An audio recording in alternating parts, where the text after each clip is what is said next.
Maka pada tanggal 10 Muharram di tanah air kita disebut Asyura, yakni Asyura 10 Muharram sebagai penggembira Aidul Yatama, hari rayanya anak-anak yatim. Artinya berarti cinta pula kepada Nabi Muhammad sallallahu alaihi wasallam selain mengenang terbunuhnya daripada wafatnya Sayyidina Husain, cucu baginda kita Muhammad sallallahu alaihi wasallam.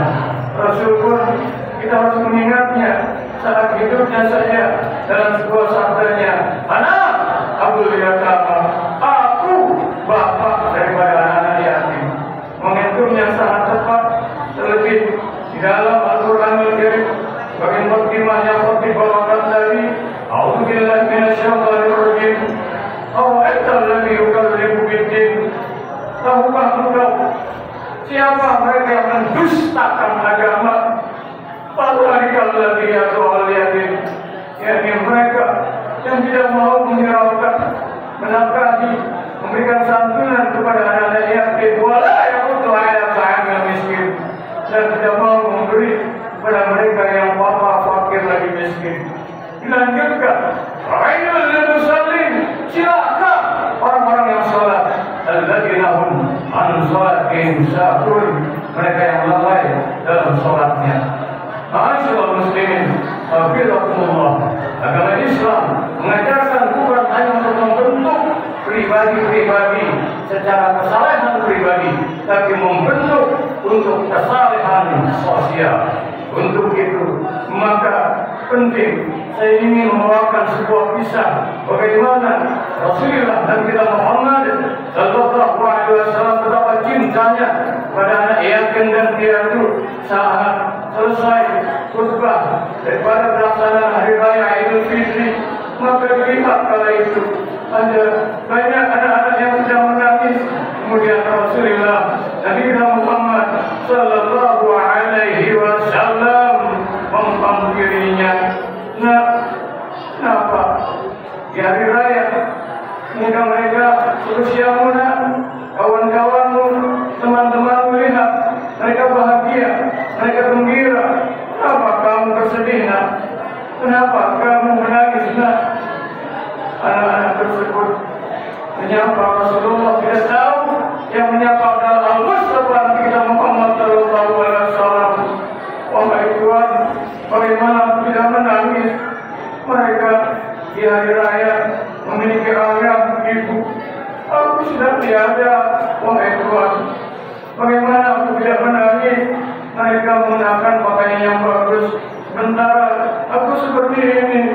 Langsung kala itu Rasulullah menetes air mata membasahi belinang pipinya. Belinang membasahi pipi Rasulullah sallallahu alaihi wasallam. Direkap, diciumnya, dipeluknya anak-anak yatim piatu tersebut. Kemudian masih saja tetap menangis. Kenapa, nak? Tidak, mereka mengenakan pakaian bagus. Mereka mungkin bisa bersedekah kurang, memiliki hal-hal yang tidak aku miliki. Maka kali itu diajaklah anak yatim itu bergegas. Nabi kita Muhammad sallallahu alaihi wasallam mengambil baju-baju yang dimiliki oleh cucu beliau Sayyidina Hasan dan Husain, digembirakannya yatim piatu tersebut. Maka Rasul pun, "Anak Abdul Yatama, aku bapak daripada anak-anak yatim."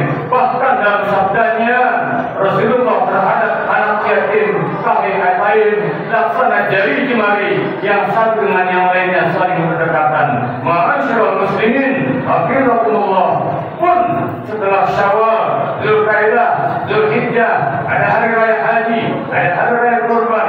Di Muharram inilah di tanah air kita tidak sembarangan ulama-ulama kita terdahulu mencermati bagaimana cintanya pada Rasulullah sallallahu alaihi wasallam, bagaimana cintanya pada zuriyah dari keturunan Rasulullah sallallahu alaihi wasallam, khususnya mengenang Sayyidina Husain yang kali itu wafat terbunuh di tanggal 10 Muharram. Maka 10 Muharram dikenal sebagai sebaran anak yatim. Cukuplah sekedar menang, tidak, Islam harus ada bukti. Maka pada tanggal 10 Muharram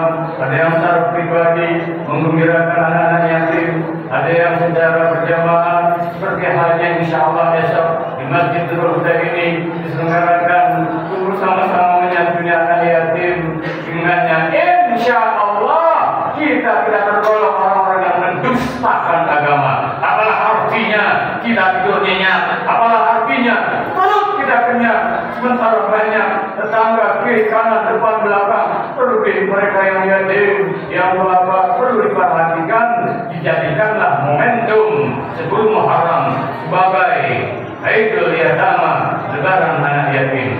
Ma'asyiral muslimin, hafizakumullah. Di dalam Al-Quran selalu digandeng ketika berkurban, maka ayatnya fasholli li rabbika wanhar, salat dan berkurbanlah. Ketika terkait dengan salat pun digandeng dengan zakat, dengan infak, aqimus salat wa atuz zakat, dirikan salat, tunaikan zakat. Bahkan di awal surat Al-Baqarah, alladzina yu'minuna bil ghaib wa yuqimuna shalah wa mimma razaqnahum yunfiqun. Orang yang takwa, dia iman kepada yang gaib, dia dirikan salat, dia nafkahkan hartanya di jalan Allah. Artinya Islam selalu menginginkan individu masing-masing pemeluknya untuk salat secara pribadi maupun secara sosial. Momentum dalam bulan Muharram ini wujudkan kesolehan sosial dalam bentuk kepedulian terhadap anak yatim, dan khususnya kita selenggarakan disebut anak Abul Yatama, bahwasanya aku adalah ayah dari anak yatim. Maka kita secara berjamaah perhatikan untuk anak yatim, kita syiarkan wa may yu'azzim sya'air Allah fa innaha taqwa. Siapa yang mengagungkan syiar Allah sebagai bertanda ketakwaan di dalam hatinya. Semoga apa yang kita lakukan selain hendaknya kita bisa berpuasa, syukur di tanggal 9 dan 10-nya, setidaknya di tanggal 10-nya, dan boleh jadi bukan hanya tanggal 10 Muharramnya, fokus amalan untuk berpuasa bisa ditambah dengan di tanggal 11-nya. Semoga sesuai dengan hakikat hijrah masuk 1440 Hijriah, intinya adalah perbaikan, hijrahkan diri kita baik, semakin bagus hablum minallah, semakin bagus hablum minannas. Dan sebagai penutup, camkan hadis Rasulullah sallallahu alaihi wasallam, khairun nas anfa'uhum linnas, sebaik-baik manusia yang manfaat untuk sesama manusia. Di bulan Muharram ini khususnya terkait dengan santunan anak yatim, ada peristiwa daripada tanggal 1 Muharram, maka semoga kita bisa memperhatikannya. Yang punya dengan materi, dengan materinya, dengan uangnya, yang dengan tenaga, dengan tenaganya, yang dengan doa, dengan doanya, apapun, maka sukseskan untuk mengharap kepada Allah Subhanahu wa taala yang dengannya insyaallah Allah rahmati, berkahi, ridhoi kita semua. Amin ya rabbal alamin. Barakallahu li wa lakum fil Qur'anil azim wa nafa'ani wa iyyakum bima fihi min al-ayati wa dhikril hakim wa taqabbal minni wa minkum tilawatahu innahu huwas samiul alim. Aqulu qawli hadza wa astaghfirullahal azim li wa lakum wa li sa'iril muslimin wal muslimat wal mu'minina wal mu'minat.